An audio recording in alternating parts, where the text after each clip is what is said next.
नमस्कार दर्शकों, मैं जितेंद्र गुप्ता। आप देख रहे हैं स्टार सिटी न्यूज़। मैं इस वक्त मौजूद हूं गोंडा विधानसभा में। हमारे साथ आम आदमी पार्टी गोंडा विधानसभा के वाइस प्रेसिडेंट सतीश कुमार गुप्ता जी इस वक्त मौजूद हैं हमारे साथ। सर, आपका स्वागत है पहले स्टार सिटी न्यूज़ में। मैं पहला सवाल करूँगा कि आपका जो राजनीतिक जो आपका सफ़र शुरू हुआ सर आम आदमी पार्टी में, कैसे और कितने वर्षों से जुड़ा? जितेंद्र जी, आपका भी स्वागत है। सबसे पहले तो मैं अपने सभी साथियों को, इस क्षेत्र के निवासियों को और आपको भी दीपावली की हार्दिक शुभकामनाएं देना चाहूँगा। दीपावली, उसके बाद भैया दूज, गोवर्धन पूजा और छठ महोत्सव, उन सब की आपको एडवांस में हार्दिक शुभकामनाएं, बहुत बहुत शुभकामनाएं। आपका सवाल कि मैं आम आदमी पार्टी से कैसे जुड़ा। देखिए, मैं प्रभावित हुआ केजरीवाल जी के संघर्ष करने से। अपनी नौकरी भी छोड़ी।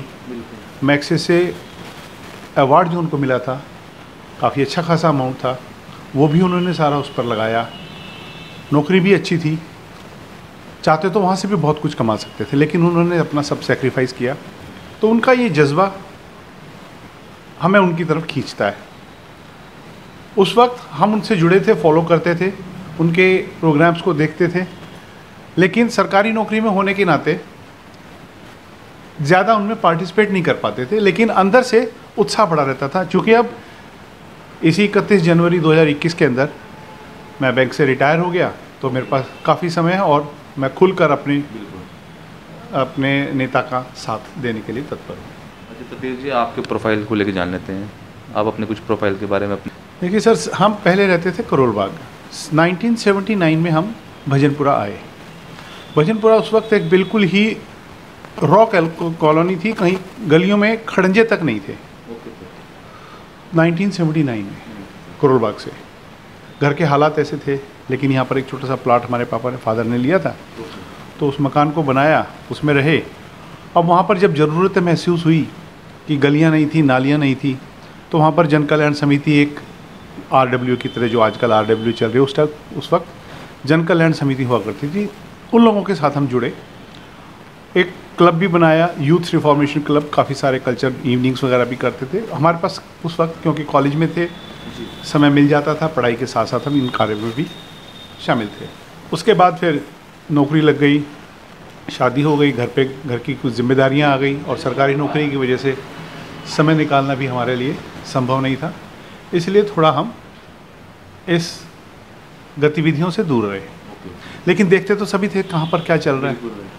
और जब केजरीवाल जी को देखा, उनको संघर्ष करते हुए देखा, और एक पार्टी को जो उन्होंने इतनी मजबूती से खड़ा किया, तो फिर उनके साथ काम करने की इच्छा हुई, और अब मौका मिला तो हम उनके साथ हैं।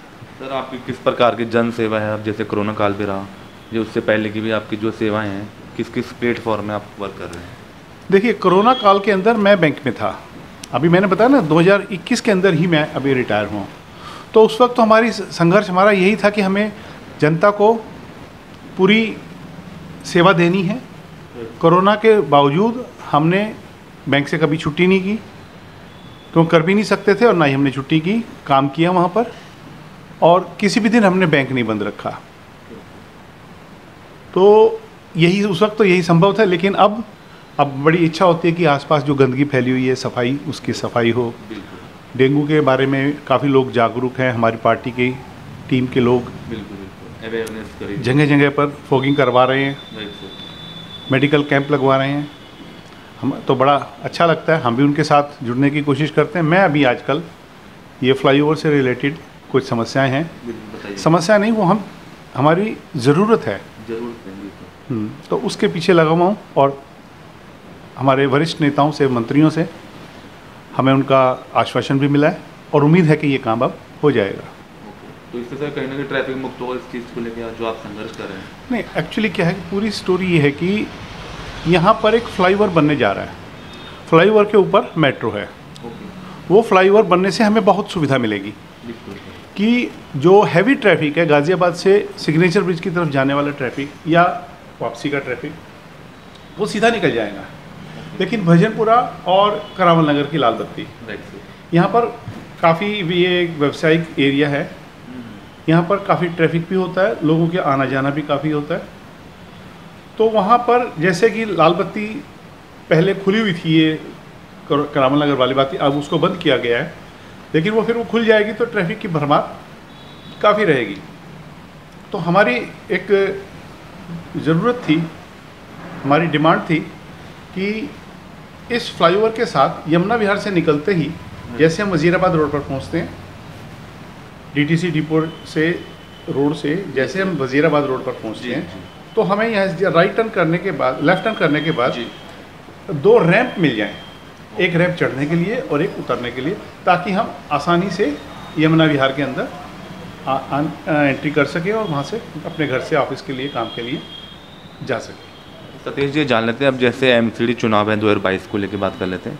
जिस तरह भारतीय जनता पार्टी 15 सालों से दिल्ली एमसीडी भाजपा शासित है, आने वाले फ्यूचर में क्या लगता है संघर्ष रहेगा और क्या बदलाव होगा इस बार एमसीडी में? देखिए, बदलाव तो पूरा होगा। पिछले 15 सालों में जो एमसीडी के अंदर जो भ्रष्टाचार व्याप्त है, भ्रष्टाचार की इंतहा है। कोई काम टाइम पे नहीं होता, गलियां, सड़कें, नालियां सफाई बिल्कुल नहीं है, इंस्पेक्टर राज चलता है। आप मकान बनाने लगें तो हर लेंटर के ऊपर अधिकारी आपसे पैसे मांगने आ जाते हैं। अगर आप पैसे नहीं देंगे रिश्वत के, तो वो आपको तरह तरीके से धमकाते हैं। बिल्कुल। लेकिन पैसे उनको मिल जाएं तब सब कुछ ठीक हो जाता है।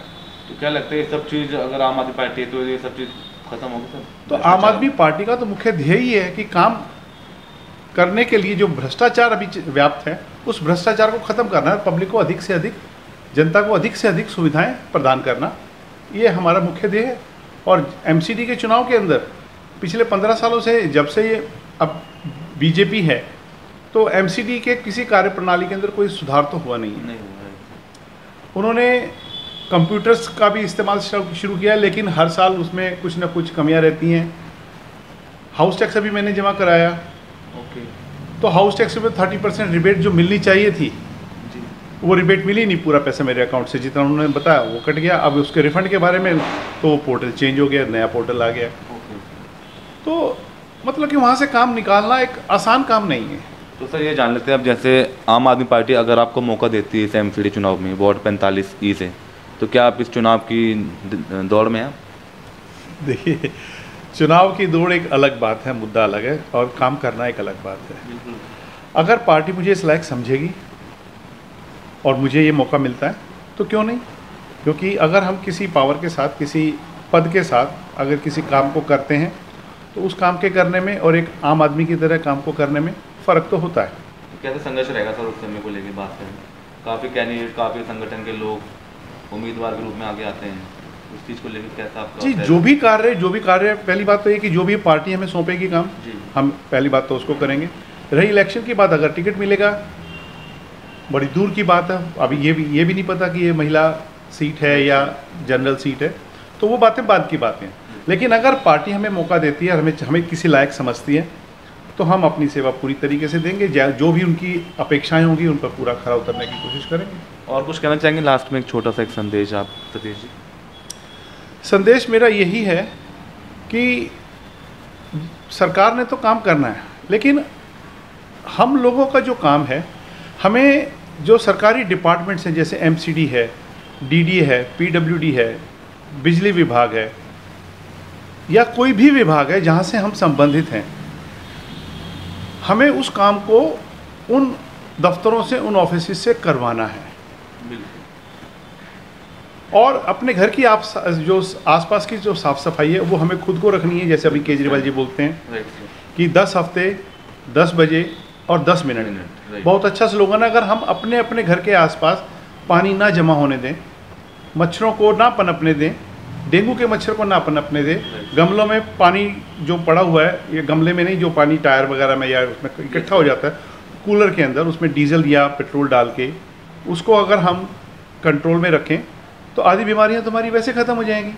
लेकिन फिर भी एमसीडी को ये भी देखना चाहिए कि जहाँ पर लोगों की पहुँच नहीं है, उन क्षेत्रों के अंदर वो दवाई का छिड़काव करे और डेंगू जैसी बीमारी से लोगों को बचाए। धन्यवाद सर, आपने हमें समय दिया स्टार सिटी न्यूज़ को। तो ये हमारी सीधी बात सतीश गुप्ता जी से, स्टार सिटी के साथ मैं जितेंद्र गुप्ता।